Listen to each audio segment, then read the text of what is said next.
Bismillahirrohmanirrohim. Assalamualaikum warahmatullahi wabarakatuh. Alhamdulillah, hari ini kita akan melanjutkan kisah Ali bin Abi Thalib yang pada video lalu telah kita bahas. Selamat mendengar.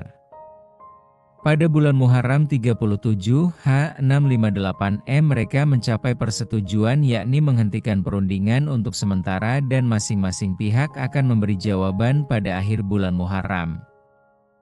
Sebenarnya hal ini sangat merugikan Khalifah Ali karena akan mengurangi semangat tempur tentaranya dan pihak lawan bisa memperbesar kekuatannya. Namun sebagai Khalifah, ia terikat oleh ketetapan firman Allah surat Al-Hujurat ayat 9 dan surat Al-Nisa ayat 59. Dengan mengenali prinsip-prinsip hukum Islam itu, maka dapat difahami mengapa Khalifah Ali menempuh jalan damai dahulu. Jawaban terakhir dari pihak Muawiyah menolak untuk mengangkat bait Ali dan sebaliknya menuntut Ali mengangkat bait terhadap dirinya. Maka bulan Safar 37 H685 terjadilah perang Siffin dengan kekuatan 95.000 orang dari pihak Ali dan 85.000 orang dari pihak Muawiyah. Pada saat perang, Immar ibn Yasir, orang pertama yang masuk Islam di kota Makkah, tewas.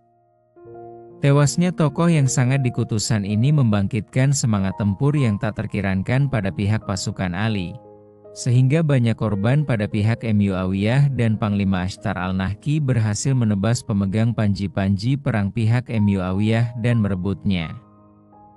Bila panji perang jatuh pada pihak lawan, maka akan melumpuhkan semangat tempur. Pada saat terdesak itulah pihak Muawiyah, Amru ibn Ash memerintahkan mengangkat Al-Mushaf pada ujung tombak dan berseru, "Marilah kita bertahkim kepada Kitabullah." Namun pada saat itu Khalifah Ali memerintahkan untuk tetap berperang karena beliau tahu itu hanya tipu muslihat musuh. Tapi sebagian besar tentaranya berhenti berperang dan berkata jikalau mereka telah meminta bertahkim kepada Kitabullah, apakah pantas untuk tidak menerimanya? Bahkan di antara panglima pasukannya Mus'ar ibn Fuka al-Tamimi mengancam, "Hai Ali, mari berserah kepada Kitabullah.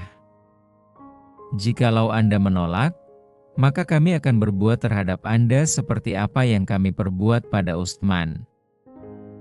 Akhirnya Khalifah Ali terpaksa tunduk karena beliau menghadapi orang-orang sendiri. Sejarah mencatat korban yang tewas dalam perang ini 35.000 orang dari pihak Ali dan 45.000 orang dari pihak Muawiyah. Peperangan ini diakhiri dengan tahim, arbitrase, akan tetapi hal itu tidak dapat menyelesaikan masalah, bahkan menyebabkan terpecahnya umat Islam menjadi 3 golongan. Di antara ketiga golongan itu adalah golongan Ali, pengikut Muawiyah, dan Khawarij, orang-orang yang keluar dari golongan Ali. Akibatnya, di ujung masa pemerintahan Ali, umat Islam terpecah menjadi 3 kekuatan politik. 3 perang Nahrawan. Setelah terjadinya tahkim, sebagian tentara Ali tidak terima dengan sikap Khalifah yang menerima arbitrasi, karena itulah mereka keluar dari pihak Ali yang selanjutnya dikenal dengan nama Khawarij. Khawarij berkesimpulan bahwa Muawiyah dan Amru bin Ash beserta pengikutnya adalah kelompok kufur karena telah mempermainkan nama Allah dan kitab Allah dalam perang Siffin, maka mereka wajib dibasmi. Ali dan pihak-pihak yang mendukung terbentuknya majelis tahkim adalah ragu terhadap kebenaran yang telah diperjuangkan, padahal banyak korban yang jatuh untuk membelanya. Untuk itu Ali telah melakukan dosa besar. Dan yang membenarkan pembentukan majelis tahkim adalah mengembangkan bid'ah, dan membasmi kaum bid'ah adalah kewajiban setiap muslim. Pemuka kelompok ini adalah Abdullah ibn Wahab al-Rasibi. Sebenarnya Khalifah Ali tidak ingin memerangi kelompok Khawarij, tapi karena kelompok ini keterlaluan dalam bersikap, diantaranya membunuh keluarga sahabat Abdullah ibn Habab dengan sadis sekali hanya karena menolak untuk menyatakan keempat khalifah sepeninggal Nabi adalah kufur. Selain itu mereka juga membunuh utusan yang diutus oleh Khalifah Ali.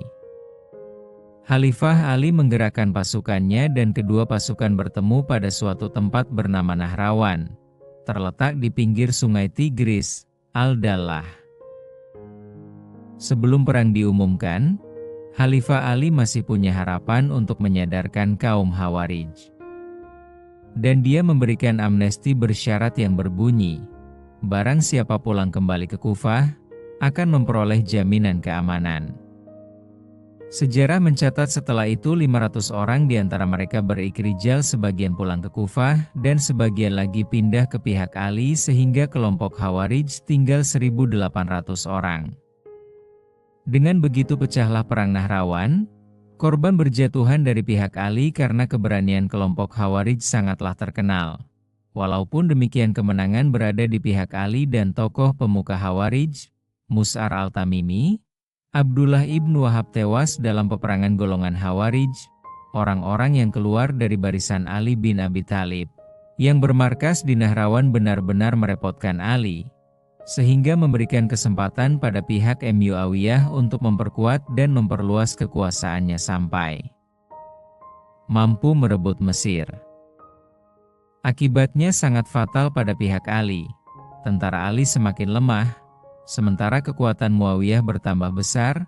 Keberhasilan Muawiyah mengambil posisi Mesir berarti merampas sumber-sumber kemakmuran dan suplai ekonomi dari pihak Ali. Pengangkatan Hasan ibn Ali dan Am al-Jamaah. Kepemimpinan Ali bin Abi Thalib tidak pernah mengalami keadaan stabil. Tak ubahnya beliau sebagai seorang yang menambal kain usang, jangankan menjadi baik justru sebaliknya bertambah sobek dan rusak.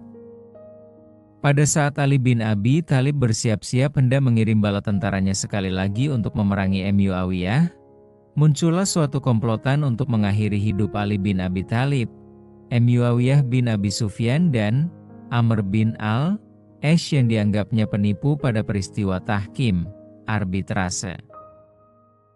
Mereka adalah dari golongan Khawarij yang mengutus Abdurrahman bin Muljam ke Kufah untuk membunuh Khalifah Ali, Barak bin Abdillah untuk membunuh Muawiyah di Syam, dan Amr bin Bakar al-Tamimi untuk membunuh Amr bin al-As di Mesir. Akan tetapi ketiga pembunuh itu hanyalah Ibnu Muljam yang berhasil menjalankan misinya, yaitu membunuh Khalifah Ali pada tanggal 20 Ramadhan 40 660 M.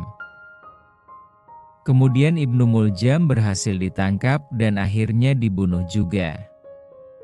Dengan berpulangnya Ali bin Abi Thalib ke Rahmatullah, kedudukannya sebagai khalifah digantikan dan dijabat oleh anaknya, yaitu Hasan ibnu Ali bin Abi Thalib selama beberapa bulan.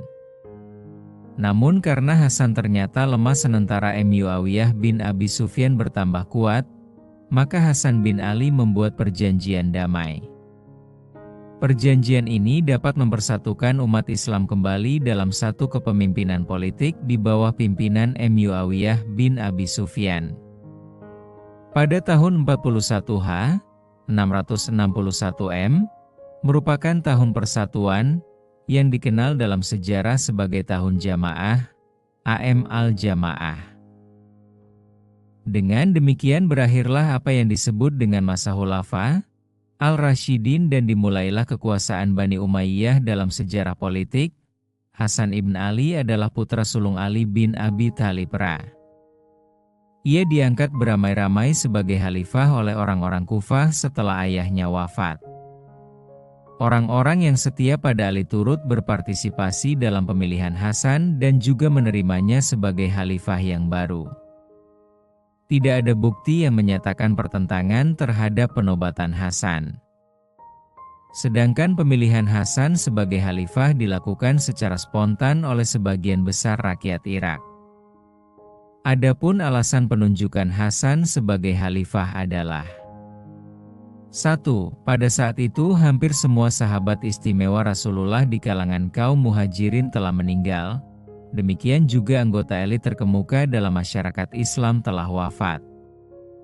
2. Rakyat Makkah dan Madinah tidak akan menerima Muawiyah menjadi pemimpin mereka. Karena bapaknya, Abu Sufyan dianggap telah menentang Rasulullah semasa hidupnya.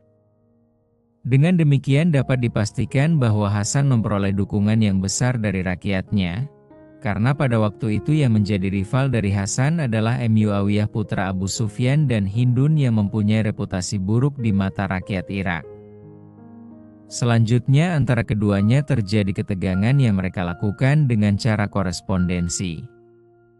Salah satu surat Hasan yang penting yang ditujukan kepada Muawiyah mengatakan bahwa dirinya lebih berhak atas khalifah ketimbang Muawiyah di mata Allah dan semua insan yang mengetahui. Dan jawaban Muawiyah intinya adalah, Muawiyah tidak mengingkari kedudukan tinggi Hasan dalam hubungannya dengan Rasulullah dan kedudukannya dalam Islam. Tetapi ia mengklaim bahwa Hasan bukan kriteria pemimpin masyarakat.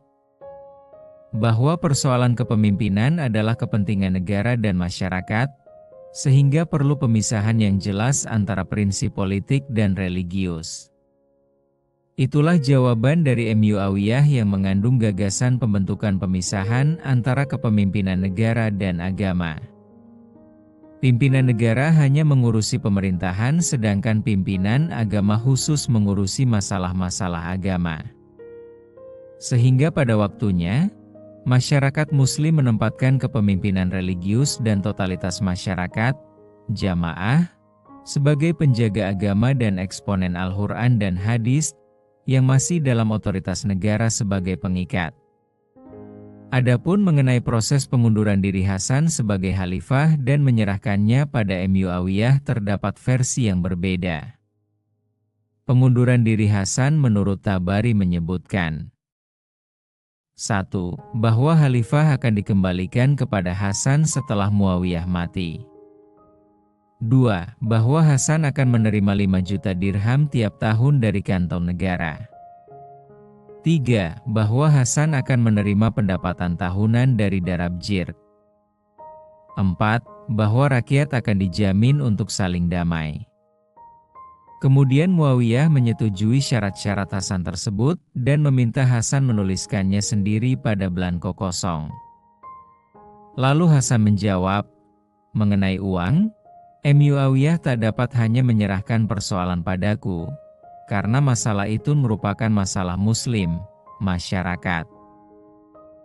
Sedangkan masalah khalifah dia tak tertarik lagi. Berikut ini syarat damai Hasan bin Ali kepada Muawiyah. 1.